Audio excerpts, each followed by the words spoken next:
Hello everyone, welcome back to learner content explore. इस video में हम बात करने वाले हैं in the kingdoms of fools, class 9 moments की बुक का चैप्टर फुल एक्सप्लेनेशन।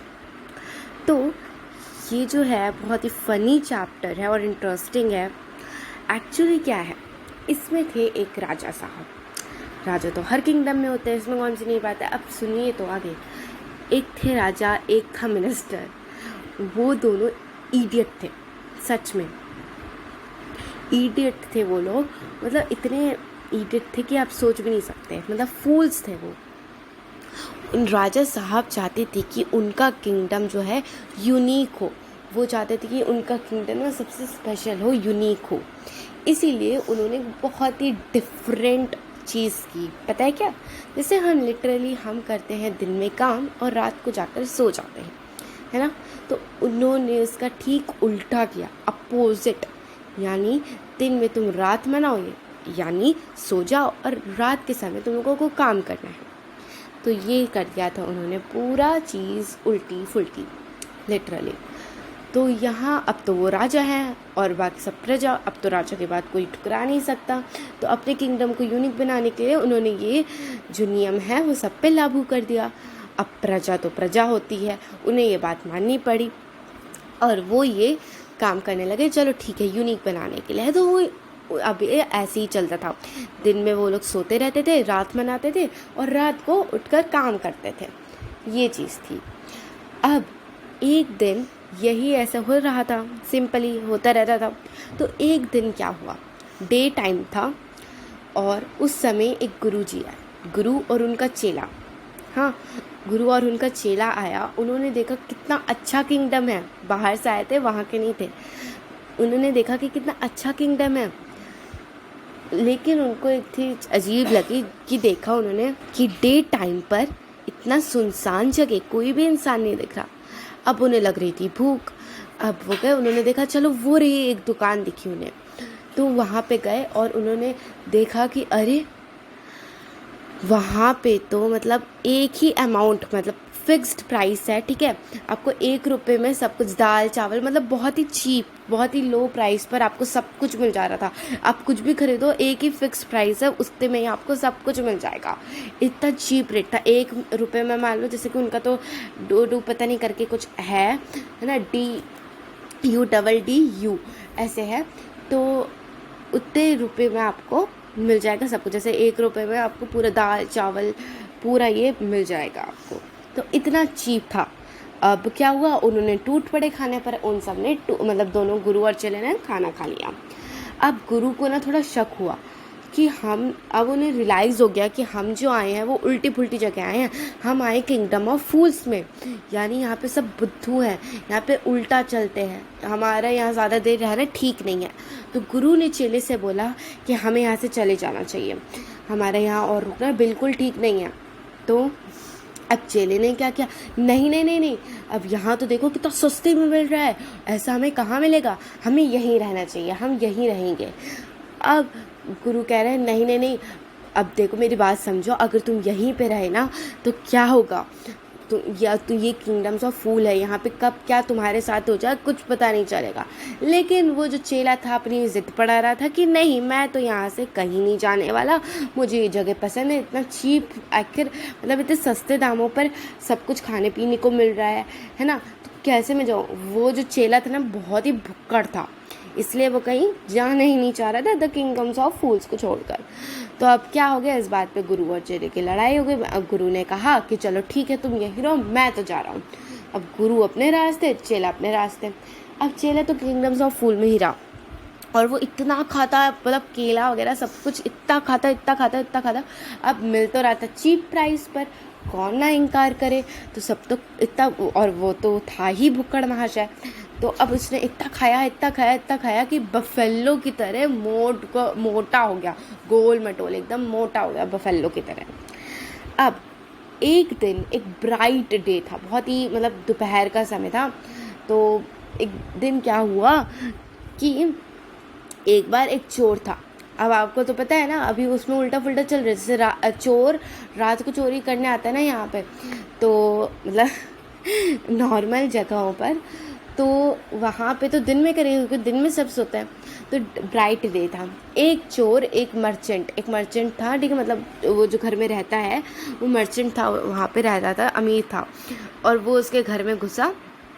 मतलब वहाँ पे दीवार एक बनी थी, एक दीवार थी, उसमें उसने छेद किया और मतलब छेद किया और फिर उसके अंदर से जाने वाला था, और उसके बाद जैसे ही जाया दीवार उसके ऊपर धप गिर गई। चोरी करने के लिए जा रहा था और वो ऑन द स्पॉट उसकी डेथ हो गई। अब उसका भाई हो गया परेशान, अब उसका भाई भी था, ठीक है, चोर का भाई भी था। अब वो कहता है ये मेरे भाई को क्या हो गया। अब वो दौड़ा क्या करता है, दौड़ कर जाता है अपने राजा जी के पास, और वो क्या करता है, राजा जी को कंप्लेन करता है, your highness, when my brother was pursuing his ancient trade. अब ये क्या था, वो बोलता है कि योर हाइनेस, मेरा भाई वो अपना मतलब एंशियंट ट्रेड, मतलब यहाँ पे समझ रहे हो क्या है, मतलब जो मेरे पूर्वज के पूर्वज और मेरे पूर्वज, जैसे मेरे दादा के बाद मेरे पापा के बाद मतलब मैं, फिर मेरे बाद मतलब मेरा भाई, ऐसे जो ये चल रहा था ना, तो मेरा भाई भी वही चोरी फॉलो कर रहा था, ठीक है, जैसे कि उसके दादाजी ने भी चोर थे, उसके पापा भी चोर, ऐसा करके एंशियंट ट्रेड होता है, ठीक है, बेटे का जैसे राजा होता है ना एंशियंट वाला, तो वैसे ही। तो वो बोलता है वो तो अपने पूर्वजों को काम कर रहा था, वो तो पूर्वजों का फॉलो कर रहा था, और उसको वो चीज़ फॉलो करते वक्त उस पर जो वॉल है दीवार आकर गिर गई और वो बेचारा मर गया। और ये जो मर्चेंट है वो उसकी गलती है, मतलब जिसके घर में वो चोरी करने गया था उसकी दीवार कमज़ोर थी, इसलिए वो चोर के ऊपर दीवार गिर गई, इसीलिए मर्चेंट की गलती है। क्यों मेरे भाई को, मतलब वो है गुनहगार, उसको पकड़ो, उसको छोड़ना मत, उस पर ब्लेम लगाता है। तो किंग कहता है बिल्कुल सही बात है, अब तो वो तो अपना एंशियंट ट्रेड फॉलो कर रहा था, अब उसकी गलती है, मर्चेंट की गलती है, मर्चेंट ने दीवार ऐसे क्यों किया उसने। तो वो क्या करते हैं, ठीक है मर्चेंट को बुलाया जाए। अब दरबार था उनका, मर्चेंट को बुलाया गया। अब मर्चेंट से वो पूछता है तो तुम्हारा नाम क्या है। तो मर्चेंट बोलता है सच एंड सच, वो अपना नाम बोलता है, ठीक है। तो वो बोलता है अच्छा, तो जब इसके भाई की मौत हुई क्या तुम घर पे थे उस वक्त। तो मर्चेंट बोलता है जी मैं था, पर मेरी गलती इसमें कुछ नहीं है, मैंने कुछ नहीं किया। तो राजा बोलते हैं अच्छा ऐसा क्यों। तो बोलता है कि मेरा घर था लेकिन दीवार तो मैंने नहीं बनाई, वो दीवार तो मेरे बिल्डर ने बनाई है, वो मेरी कोई गलती है नहीं। तो अब कहते हैं बात तो सही कर रहा है, मेरे जो मतलब कि ये मेरा पिताजी के टाइम पर दीवार बनाई गई थी दीवार है और वो बिल्डर ने बनाई है, लेकिन मैं बिल्डर को जानता हूँ, वो मेरे घर के एक घर छोड़कर ही रहता है, वो अभी बूढ़ा हो गया है। तो राजा बोलता है ठीक है उस बिल्डर को बुलाया जाए। अब बिल्डर आ जाता है। तो ये ना कहानी पूरे सर्कल चल रहा है, अभी आपको पता चलेगा पूरा मतलब। तो देखिए अब वो बिल्डर आता है और वो बोलता है जी राजा बोलता है कि तुमने बनाई थी वो दीवार। तो बोलता है कि जी महाराज मैंने ही बनाई थी। वो राजा बोलता है अच्छा तो तुम्हारी गलती है, तुम्हें सज़ा मिलेगी, तुम्हारी वजह से इसके भाई की मौत हो गई, तुमने ऐसी दीवार क्यों बनाई इतनी कमज़ोर। तो बोलते हैं नहीं महाराज नहीं, इसमें मेरी गलती नहीं है, मुझे माफ़ कर दीजिए, मेरी गलती नहीं है इसमें। मैं जब दीवार बना रहा था तो एक नाचने वाली थी, वो बार बार इधर से उधर कर रही थी, जिस जगह मैं दीवार बना रहा था बार बार इधर से उधर कर रही थी, कभी उधर जाती कभी उधर जाती। उसके पैर में जो घुंघरू थे उसकी आवाज़ से मुझे डिस्ट्रैक्शन हो रहा था, मैं डिस्ट्रैक्ट हो रहा था, इसलिए उसमें मेरी गलती नहीं है, मैं भटक रहा था, मतलब उस चीज़ से काम पे ध्यान नहीं लग पा रहा था, तो इसमें मेरी गलती नहीं है, उस नाचने वाली की गलती है। तो अब राजा बोलता है बात तो ठीक है, तो चलो नाचने वाली को बुलाया जाए। अब जो बिल्डर था वो भी बूढ़ा था, तो बहुत पहले की बात है ये, वो बताता है मतलब दीवार इतनी पुरानी, पापा हुजूर के टाइम की दीवार, और अब उसका केस चल रहा है पता है। तो चलिए आगे देखते हैं। तो बोलते ही नाचने वाली को बुलाया जाए। तो नाचने वाली जो पहले यंग थी अब वो बूढ़ी हो चुकी है, मतलब टाइम गुजर गया ना, तो वो बूढ़ी हो चुकी है। तो अब वो आती है कांपते हुए और बोलती है जी जी जी महाराज प्रणाम। तो बोलते हैं क्या तुम ही हो वो नाचने वाली, तुम्हारी वजह से ही ये डिस्ट्रैक्ट हुआ क्या? तुम जब इधर उधर कर रही थी, जब यहाँ पे घुंघरू पहनकर नाच रही थी या फिर ऐसे मतलब जा रही थी, तब क्या तुमने इसको किसी आदमी को देखा था जो ये कुछ मतलब दीवार बना रहा था? तो बोलती है जी महाराज, मैंने देखा था, एक आदमी दीवार बना रहा था, उसे मैं कैसे बोल सकती हूँ, वो तो देख ही रहा था मुझे। तो फिर बोलता है राजा, तो तुम्हारी गलती है, तुम्हारी घुंघरुओं की आवाज़ की वजह से वो यंग आदमी डिस्ट्रैक्ट हुआ और उसकी वजह से उसकी दीवार ऐसी बनी, तुम्हारी गलती है। अब जो नाचने वाली होती है थोड़ा सोचती है और बोलती है नहीं महाराज, इसमें मेरी गलती नहीं है, वो गलती तो उस सुनहार की है। हाँ, जो गोल्ड स्मिथर होता है ना, वो बनाते हैं गहने वगैरह, तो उसकी है गलती। मैंने उसको अपना एक गहना बनाने को दिया था और उस मतलब मैं जब भी जाती वो कहता था कि अभी नहीं बना, और मुझे बार बार उसकी दुकान पे चक्कर लगाना पड़ता था, वो मेरा कभी गहना दे ही नहीं पाता था। इसी की वजह से मुझे ऐसे बार बार इधर उधर वहाँ से करना पड़ता था। इसमें मेरी गलती नहीं है, उसमें तो उस सुनहार की गलती है। तो अब राजा बोलता है कि बात तो सही है, ये लड़की तो उसकी वजह से इधर उधर कर रही थी, तो उस लड़की की गलती नहीं, उस सुनहार की गलती है।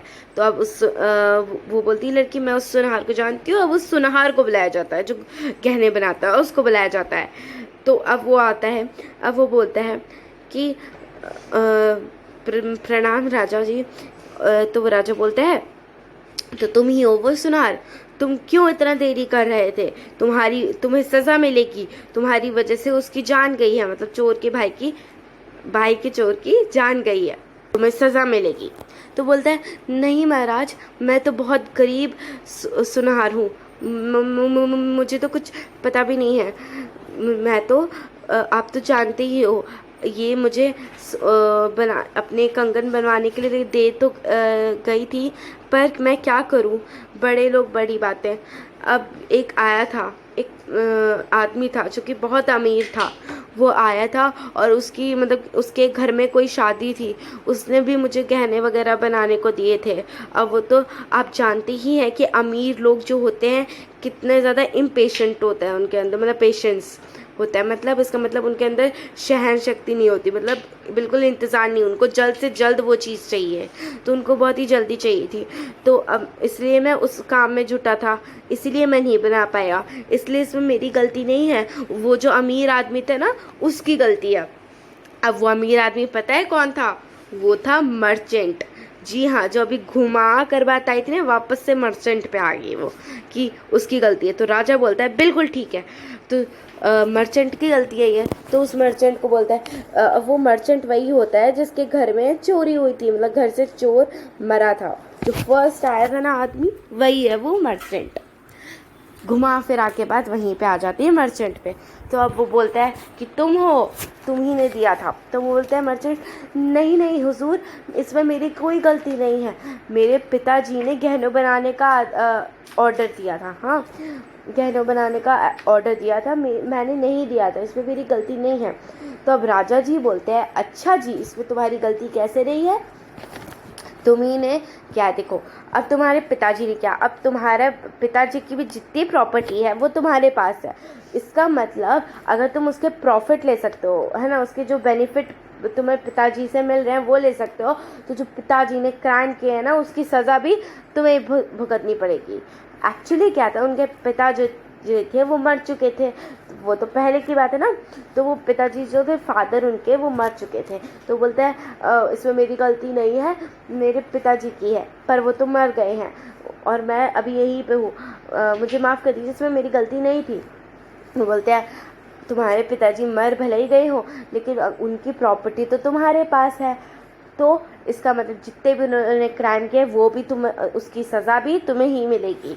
तो अब उस बूढ़े मर्चेंट को सज़ा मिलती है, सजाए मौत। अब मर्चेंट बड़ा घबराया होता है, अब उसे सूली लाई जाती है ना, वो जो फांसी का फंदा होता है उस पर उसको फांसी देने के लिए रखा जाता है और उसे मारने के लिए। अब वो जो होता है, क्या होता है आगे, अब वो जो मर्चेंट होता है इतना दुबला पतला होता है कि वो जो फांसी का फंदा है उसमें आ ही नहीं पाता है, आ ही नहीं रहा होता है। अब राजा क्या करता है, अब राजा तो महामूर्ख था, हमें शुरू से पता है। तो अब देखो, राजा क्या करता है कि ठीक है, अगर ये पतला सुकड़ा आदमी नहीं आ रहा है तो उसे छोड़ो। अब तो सिपाहियों को मतलब अपने मैसेंजर्स यानी जो सिपाही वगैरह हैं उनको ऑर्डर देता है कि जाओ एक मोटा सा आदमी ढूंढ कर लाओ जो कि इस फांसी के फंदे में आ जाए, उनको मैं फांसी दूंगा। अब जो सिपाही होते हैं वो मोटे से आदमी को ढूंढने के लिए जाते हैं। अब याद करिए ज़रा, जो मोटा सा आदमी को पता है किसको पकड़ कर लाते हैं? उस चेले को। हाँ जी, गुरु के चेले को पकड़ कर लाते हैं, जो कि याद है जो गुरु को छोड़ दिया था, मतलब यहीं पे रहना चाहता था और बहुत ही खाता था। अब वो तो इतना खा खा कर मोटा हो गया था, बफेलो की तरह भी हमने देखा था। तो इतना मोटा आदमी, तो वो उसे मोटा आदमी मिल गया और वो जो गुरु का चेला है बेचारा वो फंस गया। अब उसे फांसी के फंदे में लटकाया जा रहा था और अब उस चेले को बोलता है कि राजा जी इसमें मेरी क्या गलती है, मैं तो इनोसेंट हूँ, मतलब मैं बिल्कुल बेगुनाह हूँ, बेकसूर हूँ, मेरा कोई कसूर ही नहीं है, मुझे छोड़ दीजिए, मुझे क्यों सज़ा मिल रही है। तो वो जो सिपाही होते हैं वो बोलते हैं चुप करो, बिल्कुल हमारे राजा का आदेश है कि एक मोटे आदमी को ढूंढ कर लाओ जिससे कि हम उसे सूली पे चढ़ा सके, क्योंकि उस पतला सुकड़ा आदमी फिट नहीं आ रहा उसमें, इसलिए तुमको हम चढ़ाएंगे सूली पे। अब जो था वो चेला, अब वो अपनी गुरु की बात याद कर रहा था कि उन्होंने कहा था कि हमारा यहाँ रहना ठीक नहीं है, कुछ भी हो तुम कैसे भी कहीं पे भी फंस सकते हो, इसीलिए हमें यहाँ से चले जाना चाहिए। अब वो अपने गुरु को याद करता है और वैसे ही क्या होता है, ट्विस्ट, गुरु आ जाता है। अब गुरुजी आ जाते हैं, तो अब गुरुजी जो चेले से थोड़ी बातचीत, मतलब फांसी पे लटकने वाला होता है ना, तो थोड़ा बात करने रिलेटिव्स को देते हैं, वैसे ही आप मान लो। तो वो बोलते हैं कि मैंने कहा था ना कि तुम यहाँ पे मत रुकना। गुरु बोलता है मैंने ऐसे ही उन पर खुसफुस चल रही थी, तो उन्होंने अपनी खुसफुस करके एक प्लान बनाया। अब देखो क्या होता है। अब जो होता है गुरु, वो बोलता है राजा साहब, मेरे राजा साहब, इसको मत लटकाइए, पहले मुझे फांसी पे फंदा चढ़ाइए। और वो जो होता है चेला, वो भी बोलता है नहीं, मैं पहले फांसी पे चढ़ूँगा। गुरु बोलता है मैं चढ़ूँगा, वहाँ से उसका चेला बोलता है मैं चढ़ूँगा पहले फांसी पे फंदा। अब जो राजा जी होता है, ये क्या बकवासी बात करी, ये लोग मरने की इतनी जल्दी क्यों, इन दोनों को ऐसा क्यों कर रहे हैं। तो वो पूछते हैं क्यों कर रहे हो ऐसा तुम लोग। तो जो गुरु होता है वो बोलता है राजा जी मेरे साथ एक बार साइड में आइए, मैं आपको बताता हूँ। तो साइड में आकर थोड़ा बात करते हैं और वो कहते हैं सुनिए, आपने जो ये लगवाया है ना फांसी का फंदा, वो एकदम नया है, और अगर नए पे जो पहला आदमी मरता है ना, वो अगले जन्म में राजा बनता है, और वो भी सिर्फ ये जहाँ पे जो ये राजा जी रूल कर रहे हैं ना जिस किंगडम पर, वही किंगडम नहीं, पूरा उनको एम्परर मिलता है, यानी कई सारे किंगडम मिलता है, बहुत ही बड़ा एरिया मिलता है उनको रूल करने के लिए। और जो दूसरा व्यक्ति मरता है वो वहाँ का मंत्री बनता है। अब राजा जी ने सोचा कि अरे वाह, अब उन्होंने सोचा कि गुरु जी तो झूठ बोलेंगे नहीं, क्योंकि उन्हें पता है गुरु थोड़ी ना झूठ बोलते हैं। तो उन्होंने सुन लिया। अब उन्होंने क्या कहा, ठीक है अभी बाद में। अब वो लोग क्या किए, फांसी अभी लगी नहीं उनको, तो अब वो गए, जो राजा और मिनिस्टर जो थे उनके मंत्री, वो एक जेल की तरफ मतलब गए, वहाँ पे उन्होंने अपने कपड़े वगैरह ये सब बदले। पता है उन्होंने क्या कहा, उन्होंने किया, मतलब जो गुरु और चेला थे असली वाले, उनका रूप ले लिया और अपने आप को फांसी पे चढ़ा दिया। पहले राजा जी अपने फांसी पे चढ़ गए, उसके बाद मंत्री जो था वो अपने आप को फांसी में चढ़ा दिया, क्योंकि वो अगले जन्म में क्या थे, बनना चाहते थे, अगले जन्म में और बड़ा राजा बनना चाहते थे, और बड़ा मंत्री बनना चाहते थे, इसलिए उन्होंने अपने आप को फांसी चढ़ा दी। और उन प्रजा को पता चला, अरे ये तो हमारे राजा जी, जब उनकी मौत हो गई ना दोनों की, तो ये तो हमारे राजा जी और मंत्री थे जो तो गए, है ना। तो अब वो सोचता कि अब कौन राजा बनेगा। तो गुरु और चेला जो थे ना, उस शहर को छोड़कर जा रहे थे। तो जो प्रजा होती है वो उनसे बोलती है कि आप लोग हमारे राजा और मंत्री बनते हो। वो इतने बुद्धिमान जो थे, अब देखो कैसे ट्रिक लगा कर उन्होंने कर लिया, अपने आप को बचा लिया। तो इसलिए वो बोलते हैं आप हमारे राजा वगैरह बन जाओ, आप हमारे गुरु हमारे राजा बन जाओ, और जो चेले हैं वो हमारे मंत्री बन जाओ। तो जो चेला था वो तो मान गया कि मैं तो मंत्री बन जाऊँगा एक बार में, लेकिन गुरु को बहुत मनाना पड़ा, और एंड में वो आखिरकार मान गए गुरुजी, और गुरु जो और चेला था वो वहाँ के राजा बन गए। तो इसी के साथ हमारी पूरी जो स्टोरी है वो ख़त्म हो जाती है। होप आपने इन्जॉय किया। अगले वीडियो में हम इसके क्वेश्चन आंसर्स की बात करेंगे। Thank you.